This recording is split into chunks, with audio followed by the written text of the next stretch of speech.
别珊珊，你想放开！你女孩子撒娇的像话吗？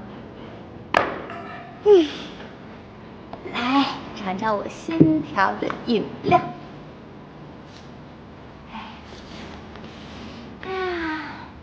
你们说啊，现在找个工作怎么这么难？不是要学历，就是要经历；不是要长相，就要年龄。年龄你可以呀，可以什么呀？人家都要25岁以下的，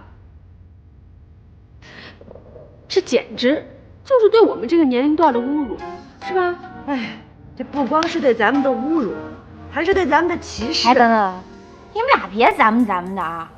我可是92年的，我属猴。少来吧。缇娜，哎，我跟你说，气色和皮肤看着好好啊。你天天熬夜打麻将，怎么就一点都不见你憔悴呢？是吗？哎呀，我最近啊，可能是补水补的吧。饶了吧，说，你是不是去了韩国了？我去韩国干嘛呀？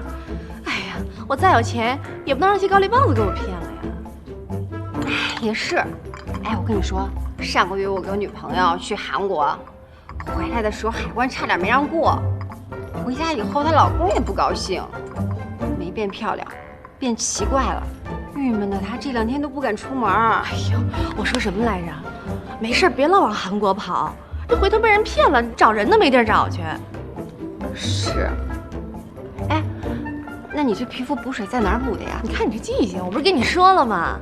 佳美信，佳美信，家人的家，美丽的美，自信的信。哦，我想起来了，你说吧。哎，你猜猜这院长，你猜他多大了？好漂亮啊，也就40多岁吧。40多岁，60了。60？我去，怎么看不像啊？缇娜，这就光靠补水啊？当然不是了。哎，这个院长啊，我跟你讲，